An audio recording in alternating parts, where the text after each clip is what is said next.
በዛሬ ቪዲዮ የምንመለከተው ከባለፈው የአማርኛ ሞዴል ፈተና የቀጠለውን በአዲስ አበባ ከተማ አስተዳደር በየካ ክፍለ ከተማ የ8ኛ ክፍል የአማርኛ ፈተና ነው። ይሄ ፈተና የ2015 ዓመተ ምህረት ሲሆን ዛሬ ደግሞ የምናየው የመመሪያ 3 ነው። ከጥያቄ ቁጥር 21 እስከ 55 ድረስ የተለያየ ይዘት ያላቸው ልዩ ልዩ ጥያቄዎች ቀርበዋል። ለእያንዳንዱ ጥያቄ ከተሰጡት አማራጮች መካከል ትክክል የሆነውን መልስ ምረጡ ይላል ትዕዛዙ ማለት ነው። ወደ ጥያቄዎቹ ስንገባ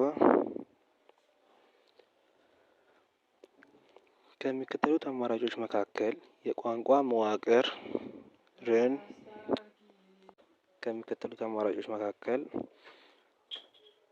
የቋንቋ መዋቅርን የያዘው ትክክለኛ አማራጭ የትኛው ነው ይላል። የቋንቋ መዋቅር የሚጀምረው ሁልጊዜም ከምንድን ነው? ከድምጽ ነው። ከዛ መጨረሻው ደግሞ አንቀጽ ከዛ በኋላ ደግሞ ድርሰት እያለ ይቀጥላል። እዚህ ጋር ግን ያለው እስከ አንቀጽ ድረስ ስለሆነ መጀመሪያው ድምጽ እና መጨረሻው አንቀጽ የሆነውን እንፈልጋለን ማለት ነው። ይሄ ምን ይላል? አንቀጽ፣ ሀረግ፣ ቃል፣ አረፍተ ነገር፣ ድምጽ ይላል። ይሄ መጀመሪያ ከአንቀጽ ነው የሚጀምረው። ስለዚህ የቋንቋ መሰረቱ ደግሞ ዋናው ምንድነው? ድምጽ ነው። ስለዚህ ይሄን የመጀመሪያውን ሙሉ ለሙሉ እንሰርዛለን ማለት ነው። ከዛ ቢ ድምጽ፣ ሀረግ፣ አንቀጽ፣ ቃል፣ አረፍተ ነገር ይላል። ድምጽ ከዛ ሀረግ፣ ከሀረግ በፊት ደግሞ ምን ይቀድመዋል? ቃል ይቀድመዋል። ስለዚህ ይሄንንም ቢም መልስ ሊሆን አይችልም ማለት ነው። ሲ ድምጽ፣ ሀረግ፣ ቃል፣ አረፍተ ነገር፣ አንቀጽ። አሁንም ሀረግን ቀድሞ አስቀድሟል ከቃል በፊት። ስለዚህ መልስ አይሆንም ማለት ነው። ዲ ላይ ግን ድምጽ፣ ቃል፣ ሀረግ፣ አረፍተ ነገር፣ አንቀጽ። ትክክለኛ የቋንቋ መዋቅር እንደዚህ ነው። ድምጽ ከዛ በኋላ ቃል፣ ከዛ ቃላት ደግሞ አንድ ላይ ሲሆኑ ሀረግ ደግሞ አንድ ላይ ሲሆን አረፍተ ነገሮች ደግሞ አንድ ላይ በመሆን አንቀጾች ደግሞ አንድ ላይ በመሆን ምን ይሰጣሉ? ድርሰት የሚለውን ይሰጣሉ። ስለዚህ ትክክለኛው መልስ ዲ ይሆናል ማለት ነው። 22ኛ ከሚከተሉት አማራጮች መካከል የቢጋር ወይም የአስተዋጽኦ ጥቅም ያልሆነው የቱ ነው ይላል። ኤ በድርሰት ውስጥ ሊካተት የሚገባውን ሀሳብ እንዳይቀር ያደርጋል። ቢ በድርሰት ውስጥ የሚገለጸው ሀሳብ ቅደም ተከተሉን የጠበቀ እንዲሆን ይረዳል። ከድርሰቱ ይዘት ውጪ ሌላ ሀሳብ እንዳይካተት ይረዳል። ዲ የድርሰትን ርዕስ ለመምረጥ ያገለግላል። ትክክለኛው መልስ ዲ ነው ማለት ነው። መጀመሪያ ቢጋር ከመጻፉ በፊት ራሱ ምንድነው ርዕሱ መመረጥ ያስፈልገዋል። ስለዚህ የቢጋር ወይም የአስተዋጽኦ ጥቅም ያልሆነው ይሄ ነው። መጀመሪያውኑ ራሱ ርዕሱ መመረጥ ስላለበት ይሄ የቢጋር ጥቅም ሊሆን አይችልም ማለት ነው። ስለዚህ ከኤ እስከ ሲ ድረስ ያሉት ትክክለኛ መልስ ይሆናሉ። ከኤ እስከ ሲ ድረስ ያሉት የቢጋር ጥቅም ሲሆኑ ዲ ግን የቢጋር ጥቅም አይደለም ማለት ነው።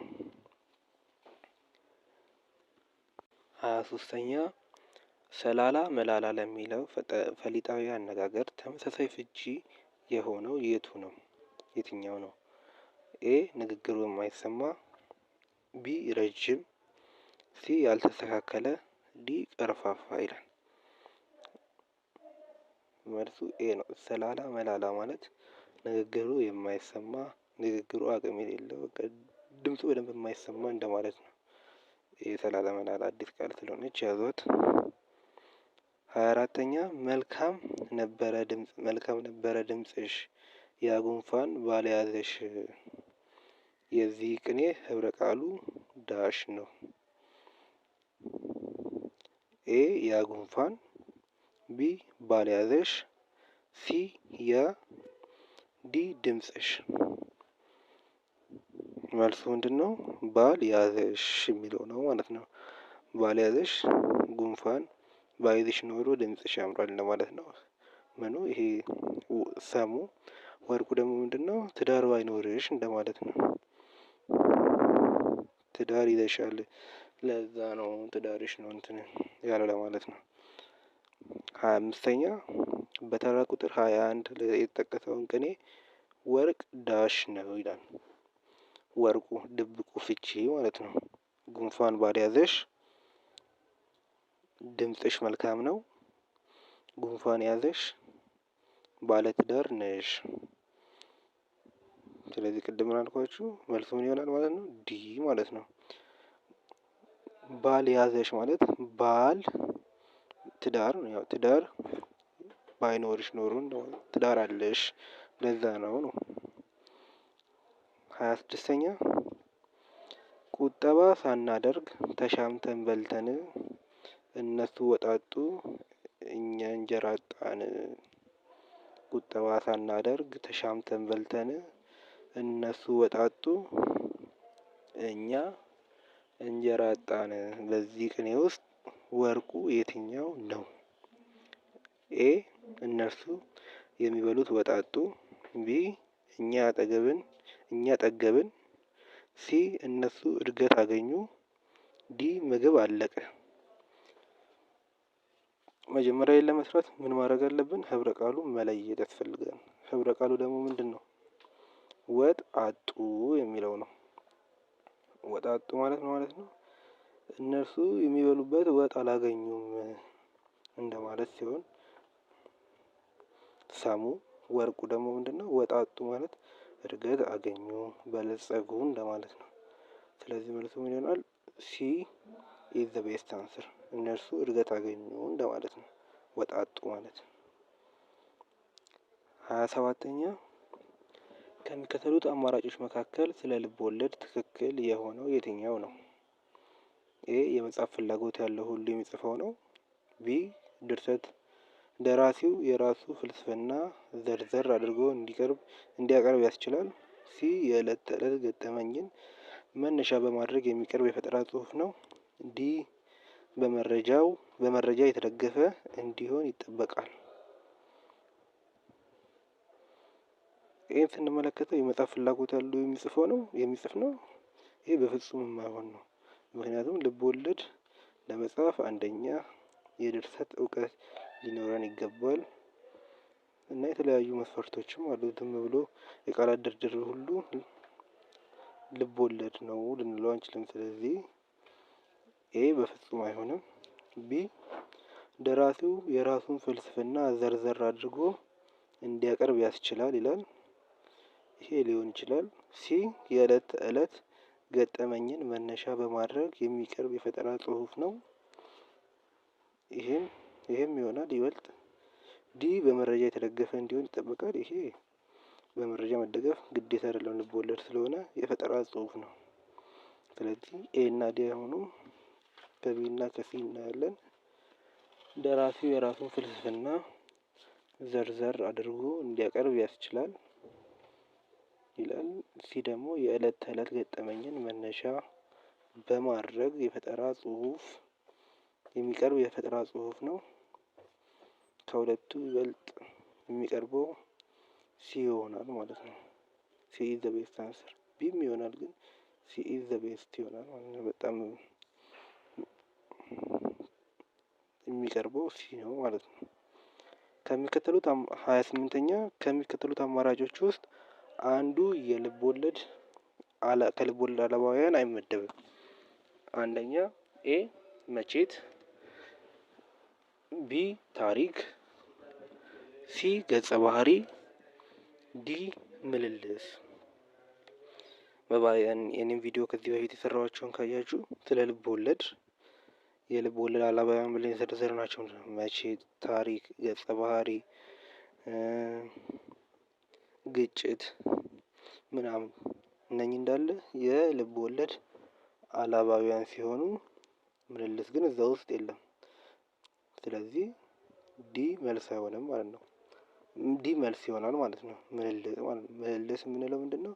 ልብ ወለድ የሚተረክበት ዘዴ ነው እንጂ የልብ ወለድ አላባዊ አይደለም ማለት ነው። 29ኛ ከሚከተሉት ውስጥ የአጭር ልብ ወለድ ባህሪ ያልሆነው የትኛው ነው? የአጭር ልብ ወለድ ባህሪ ያልሆነው። አሁንም የኔ ቪዲዮ ካያችሁ በጣም ቀላል ነው የሚሆንላችሁ። የአጭር ልብ ወለድ ባህሪ ያልሆነው አንደኛ ጥድፊያ፣ ቢ ገለጻ፣ ሲ ነጠላ ውጤት፣ ዲ ቁጥብነት። ቢ ገለጻ የሚለው መልስ ይሆናል ማለት ነው። ምክንያቱም ጥድፊያ ያለበት የአጭር ልቦለድ ባህሪ፣ ምክንያቱም ቶሎ የሚያልቅ ነው። ቶሎ ሀሳቦችን ሀሳብን በመነካከት እንዲያልቅ የሚያልቅ አይነት ነው። ነጠላ ውጤት አንድ ውጤት ነው ያለው፣ አንድ ጭብጥ ነው ያለው። ቁጥብነት ቃላቶች የተቆጠቡ ናቸው እና ትንሽ ቃላትን ብቻ ነው የሚጠቀመው። ግን ገለጻ ምንድነው? ገለጻም የልብ ወለድ የሚተረክበት ዘዴ ነው እንጂ የአጭር ልብ ወለድ ባህሪ አይደለም። ስለዚህ ቢ መልስ ይሆናል ማለት ነው። 30ኛ በልብ ወለድ ውስጥ ገጸ ባህሪያት የሚፈጽሟቸው ድርጊቶች በቅደም ተከተል የሚያሳየው የልብ ወለድ አላባዊ የትኛው ነው? ኤ መቼት፣ ቢ ግጭት፣ ሲ ታሪክ፣ ዲ ጭብጥ። መልሱ ምን ይሆናል? ታሪክ የሚለው መልስ ይሆናል ማለት ነው። መቼት የምንለው ምንድነው? ድርጊቱ መቼና የት እንደተፈጸመ የሚነግረን ነው። ግጭትስ በገጸ ባህሪያት መካከል ሊሆን ይችላል። ገጸ ባህሪያት ከሌላ ነገር ጋር የሚያደርጉት ሙግት ወይም ክርክር ነው። ታሪክስ ግን በጊዜ ቅደም ተከተል ታሪኮች እንዴት እየተከናወኑ እና እንደተፈጸሙ እንዳሉ የሚነግረን ነው። ጭብጥ ደግሞ የልብ ወለዱ ዋና ፍሬ ሀሳብ ነው። ስለዚህ በጊዜ ቅደም ተከተል ድርጊቶች እንዴት እንደተፈጸሙ የሚያሳይ ምንድነው? ታሪክ ነው ማለት ነው። 31ኛ አሁን በመተረክ ላይ ካለው ዋና የታሪኩ ክፍል አስቀድሞ የተፈጸመውን የድርጊት ወይም ሁነት በማስገባት የሚቀርብ የልብ ወለድ አተራረክ ዘዴ ዳሽ ይባላል። እዚህ ጋር ማስተዋል ያለባችሁ ምንድነው? አሁን በመተረክ ላይ አሁን እየተደረገ ያለ አክሽን አለ፣ ድርጊት አለ። ከዛ የታሪኩ ክፍል አስቀድሞ ያለፈውን ድርጊት ከዚህ በፊት የተፈጸመውን ድርጊት ወደ ኋላ በመለስ ከዛ በማስገባት የልብ ወለድ የሚተረክበት ዘዴ ዳሽ ይባላል ነው። አንደኛ ኤ ምልሰት፣ ቢ ምልልስ፣ ሲ ገለጻ፣ ዲ ንግር። መልሱ ምን ይሆናል? ኤ ምልሰት የሚለው ትክክለኛ መልስ ነው። ምልሰት ማለት ምን ማለት ነው? የሆነ አሁን ላይ የተከናወነ ያለ ነገር አለ፣ ግን ከዛ በፊት የተከናወኑ ነገሮችን ወደ ኋላ በመለስ ብለን እንድናይና ወደ ኋላ በመለስ ያለፉ ድርጊቶችን በማስገባት የልብ ወለድ የሚተረክበት ዘዴ ነው ማለት ነው። ምልልስ ደግሞ በገጸ ባህሪያት መካከል የሚደረግ ንግግር ነው እና መልሱ ምን ይሆናል? ኤ ይሆናል ማለት ነው። 32ኛ ከሚከተሉት አረፍተ ነገሮች መካከል በምክንያትና ውጤት ስልት የተዋቀረው አረፍተ ነገር የትኛው ነው? ኤ አርፍዶ መጣ፣ ቢ እጁን በሳሙና ታጠበ፣ ሲ ባለማጥናቱ ወደቀ፣ ዲ ከሱቅ መጣ። ኤ ምን ይላል? አርፍዶ መጣ። አርፍዶ መጣ ውጤት ነው እንጂ ምክንያት የለውም። ስለዚህ ኤ አይሆንም። ቢ እጁን በሳሙና ታጠበ፣ ይሄም ውጤት ነው እንጂ ምክንያት የለውም። እጁ ስለቆሸሸ በሳሙና ታጠበ ቢሆን መልስ ይሆናል። ስለዚህ ቢም አይሆንም። ሲ ባለማጥናቱ ወደቀ፣ ሲ ግን መልስ ይሆናል። ለምን ባለማጥናቱ ለምን ወደቀ? ምክንያቱ ምንድነው? አለማጥናቱ ውጤቱስ መውደቁ ነው ማለት ነው። ስለዚህ ምክንያትና ውጤት የተዋቀረው ሲ ነው ማለት ነው። ዲ ከሱቅ መጣ፣ ይሄም ውጤት ብቻ ነው ያለው። ስለዚህ ምክንያት የለውም። ሱቅ የሄደበት ምክንያት ቢኖረው መልስ ይሆናል ማለት ነው። እሱ ግን ምክንያት ስለሌለው አይሆንም። ሲ መልስ ይሆናል ማለት ነው። እዚህ ጋር 33ኛ አሁንም ሰላላ መላላ የሚለው ፈሊጣዊ አነጋገር ተስማሚ ፍቺ የያዘ የትኛው ነው? ንግግሩ የማይሰማ ነው። 34ኛ በትምህርት ቤት ውስጥ በነፍስ ወከፍ መጽሐፍ ተሰጠ ለተሰመረበት ፈሊጣዊ አነጋገር ተስማሚ ፍቺ የያዘው አማራጭ የትኛው ነው? የተሰመረበት ቃል በነፍስ ወከፍ የሚለው ነው። በነፍስ ወከፍ። ስለዚህ በነፍስ ወከፍ ለሚለው ቃል ነው ከምርጫ ውስጥ ትርጉሙን የምንፈልግለት ማለት ነው። ኤ በጋራ፣ ቢ ለእያንዳንዱ፣ ሲ ለትንሽ ሰው፣ ዲ በቡድን። በነፍስ ወከፍ ማለት ምን ማለት ነው? ለእያንዳንዱ እንደማለት ነው። ለየብቻ በነጠላ ተሰጠን ነው። 35 ተፈጽመው ያለፉ ጉዳዮችን በጊዜ ቅደም ተከተል ስላለፈው ጊዜ ረሃብ፣ ጦርነት እየዘረዘረ የሚያቀርብ የድርሰት አይነት ዳሽ ይባላል። አሁንም ይሄ እኔ ስለ ድርሰት የሰራሁትን ቪዲዮ የምታዩት ከሆነ በቀላሉ የምትመልሱት ጥያቄ ነው ማለት ነው። ኤ ምን ይላል? ገላጭ ድርሰት፣ ቢ ተራኪ፣ ሲ ስዕላዊ፣ ዲ አመዛዛኝ። መልሱ ምን ይሆናል? ተራኪ ድርሰት። ገላጭ ድርሰት የምንለው ምንድን ነው?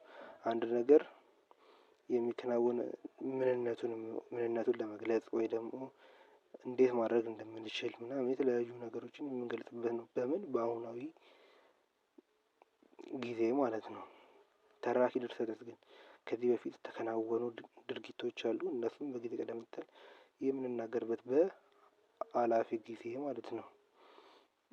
ስዕላዊ ድርሰት ደግሞ በደራሲው አእምሮ በአንባቢው አእምሮ ውስጥ ስዕል እንዲከሰት አድርጎ የሚጻፍ ድርሰት ነው።